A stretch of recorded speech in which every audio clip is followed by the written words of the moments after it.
Assalomu alaykum aziz dindoshlar. 14-darsimizga xush kelibsiz. Bugungi darsimizda ba harfini yozishni hamda o'qishni o'rganamiz. Ba harfi so'z boshida yozilganda quyidagi holatda yoziladi hamda tagida bitta nuqtasi bo'ladi. E'tibor bersangiz, so'z boshida ham, so'z o'rtasida ham, so'z oxirida ham hamda alohida holatda ham nuqtasi bo'ladi. Shu nuqta b harfi ekanligini bildirib turadi. Nuqta o'sha harfning tagida bo'ladi. Tagida bo'lsa, xuddi shu holatda b harfi ekanligini bildiradi. Men sizga yana har doimgi savolni beraman. Bu qaysi harf deganimda siz b harfi deb javob berasiz, lekin qanday o'qiladi deganimda o'zbek tilidagi b harfi bilan bir xil o'qiladi. So'z boshi yozilishi quyidagi holatda ekan, undan keyin harf bo'lgani uchun quyidagidek ulanadi. Asosiy farqi nuqtada, shuning uchun b harfi hisoblanadi. So'z o'rtasiga kelganda ham undan oldin va keyin harflar bo'lgani uchun quyidagi cho'plar orqali ulanadi. Nuqtasi tagida bo'lgani uchun b harfi ekanligini bilib olamiz. So'z oxirida kelganda ham xuddi shu holatda, alohida kelgan holat esa so'z oxirida kelgan holatiga o'xshaydi. B harfida yana bir ajoyib qoida bor. Mana bu yoqqa men yozib qo'ydim. B harfining ustida yumaloq kelsa, i ga mo'l tebratiladi. Bu nima degani? Misol uchun qarang. Mana a harfini yozib oldim, 7-dars o'tdik a ni. Keyin b harfini o'tdimda yumaloq belgini qo'ydim. Hozir o'qisak buni qanday o'qiymiz? ab deb o'qib qo'yamiz xolos. Lekin bu yerda qoida aytilyaptiki, b harfining ustida yumaloq belgi kelsa, i ga mo'l tebratiladi. Ya'niki quyidagidek o'qiladi. ab xuddiki i bordek. Lekin i yo'q. Buni i bordek deb abi deb o'qib qo'ymaymiz. Shunchaki ab e'tibor bersangiz, i ga mo'l tebranayotgandek tuyulyapti. Xuddi shu qoida b harfida uchraydi. Biz buni ab desak, qarang, g'alati eshitiladi. Shuning uchun bu i ga mo'l tebratilganda ab degan holatda o'qiladi. Xuddi shunaqa tebratiladigan harflar jami 5 ta hisoblanadi. Bugun biz bittagina b harfining ustida kelganda o'tdik. Hozir yana misollar orqali yana yaxshiroq tushunib olasiz. Keling, kitobdan misollar ko'ramiz. Mana kitobdagi so'zlarni hozir birgalikda o'qib ko'ramiz. Bu yoqqa chizilib ketibdi, bu yoqda ishtima yo'q. Xo'p. Birgalikda o'qib ko'radigan bo'lsak, mana a harfi hamda b harfi kelyapti mana. ab deb o'qish kerak, lekin b harfining ustida quyidagi yumaloq kelgani uchun i ga mo'l tebratiladi. Shunda ab deb o'qiladi. Endi bunisi o'sha tebratiladiganlarni men to'rtburchakka olib qo'ydim mana qiziliga. Shundan hozir ajratib olamiz. Endi ikkinchisini o'qib ko'ramiz. Qarang. Mana i harfi, mana b harfida ustida yumaloq kelyapti. Hamda n u. Shunda bu i ga mo'l tebratilib o'qib ketamiz. Qarang. ibnu masda ibnu i ga mo'l, qarang, b tebranyapti. ibnu. Endi bunisini o'qib ko'ramiz. Bunisi oddiy tebranmaydi bu yerda, chunki i bilan kelyapti. b i n bin tu. Endi bunisi b a y t u baytu. b a y n u baynu. Mana e'tibor bersangiz, mana quyidagi past nuqtasi borlar b harflari mana. Xo'p, endi biz o'qib ko'ramiz. b a y n u baynu. r o ikkita nuqta bo'lsa y, qarang, bitta nuqta bo'lsa b. r o y b u roy bu.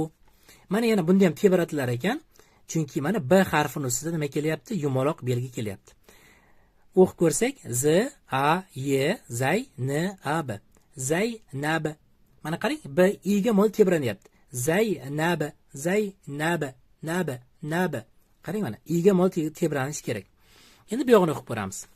b a r bar b a r bar b a y bay r a m bayram. Xuddiki bizdagi bayram so'ziga o'xshaydi, lekin bu yerda bu bayram deb o'qilmaydi. Nega? Chunki r harfining ustida quyidagi belgi kelganda o o'qiladi. Shunda bayrom deb o'qiladi. Bayrom. Xuddiki bizdagi bayram so'ziga o'xshab ketadi. Qarang, r a bo'lib ketgan bizda, lekin arabchasida bayrom. Chunki r ning ustida kelsa o o'qilardi. Endi bunisi mana bu yoqda ham tebratilar ekan, chunki b harfining ustida quyidagi yumaloq kelyapti. Faqatgina b harfining ustida kelsa tebratiladi. 5 ta harf bor dedimi? Shunda bittasi b ekan. Buni o'qib ko'rsak, ab r o m ab rom masda ab rom. Shu holatda o'qiysiz. Hozir buni yana Qur'ondan ham birga o'qiymiz, ko'rsataman sizga. Xo'p, keyingi narsa. Endi pastdagilarni o'qib ko'ramiz, qarang. M I N min b ar minbar. Endi bunisiga e'tibor bering, qarang. Mana b da b i endi ulanyapti, qarang. Ushbu harf a harfi mana. Chunki mana bu yoqqa olib tashlasak, mana qarang, a harfi-ku, bu to'g'rimi? Mana a harf. Faqatgina bu nima b ga ulanib kelyapti. B I A M R O Y N I. B am royeni. Bu yerda tebranish yo'q, yumaloq qo'yib qo'ydim. Mana ani tushuntirish maqsadida ulanib kelyapti-da bundan oldingiziga. Shuni tushuntirish maqsadida yumaloq qo'yib qo'ydim. Shunda B am royeni. Endi bunisi B I, qarang, bitta nuqtasi bor, B bu mana. B I, endi o'rtadagi B mana B I B A Y B bay T A Y mana ikkita pastda nuqta. Bibaytayni. Qarang, mana shu so'z juda ham zo'r ekan. Qarang, pastda bitta nuqta bo'lsa b, bu b ekan, bu ham b ekan. Ikkita nuqta bo'lsa pastda y edi. Tepasida ikkita nuqta bo'lsa t edi. Pastda ikkita nuqta bo'lsa y edi. Qarang, hammasi bor ekan shunda. B I B A Y. Bu bibay t a y ni. Bibaytayni. Endi buni o'qib ko'ramiz. M I N min B A R O Y N I. Shunda minbaroyini. Endi buni o'qib ko'ramiz. Z A Y zay N A B A Y N I. Shunda zaynabayni.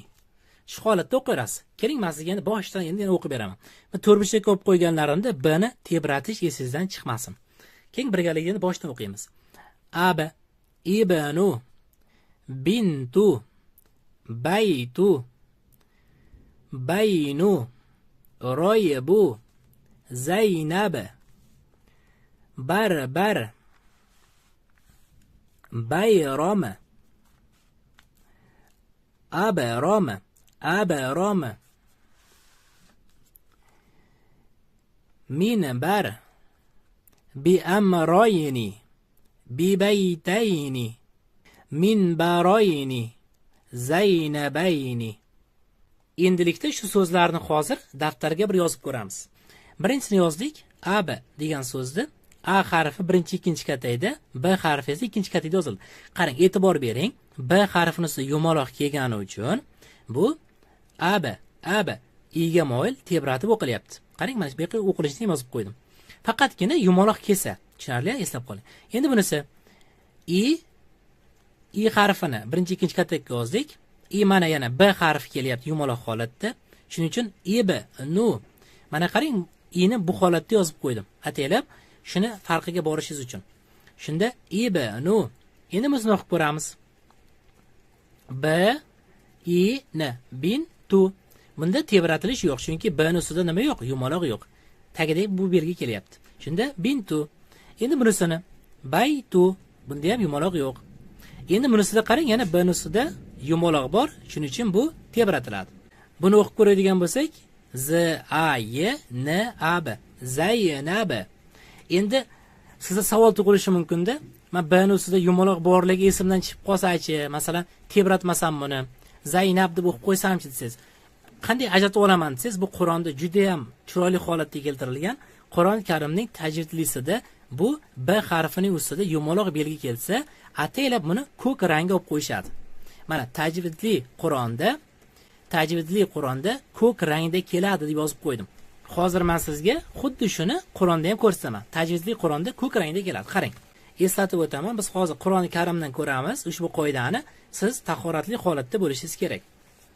Qur'oni Karimda mana e'tibor bersangiz, mana b harfi kelyapti. Ko'ryapsizmi? B harfi ko'k rangda berilgan. Mana xuddi shu holatda b harfini berib qo'yadi mana. Qarang, mana aynan mana holatda tebratilish juda ham yaqqol ko'rsatilgan.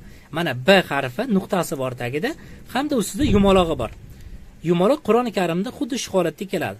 Ushbu so'z shunda tebratilish kerak ekanligini bildiradi. Tebratiladigan harf b harfi bo'lganligi uchun mana ko'k rangda berib qo'yilgan. Biz bularni yana keyinchalik ko'rib o'tamiz. Ajratib olishingiz uchun sizga ko'rsatdim. Qur'oni Karimda aynan shu holatda ko'rsatilgan bo'ladi. Mana tagida ham yozib qo'ygan bo'ladi. Ko'k rang xalqaro o'rinlar, ya'niki tebratilib o'qiladigan harflardir. Menimcha siz eslab qoldingiz deb o'ylayman. Kelajakda Xudo xolasa birgalikda shu surani ham o'qib ko'ramiz. Xo'p, endi uyga vazifaga qaytamiz. Uyga vazifa har doimgidek birinchi leksiyani ko'chirib olasiz. Leksiyani ko'chirib bo'lganingizdan keyin ko'rsatib berganimizdek bir nechta so'zlarni yozib ko'rsatib berdik kitobdagini, mana bularni hamda bularning hammasini ko'chirib yozib olasiz.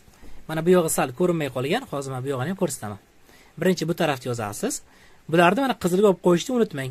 B harfini ustida yumaloq kelsa tebratilar ekan. Mana bu tarafda ham bir nechta so'zlar bor. Pastdagi so'zlarni ham yozishni unutmang. Keyingi darsimiz yana 2 kundan keyin soat 9:00 da bo'ladi.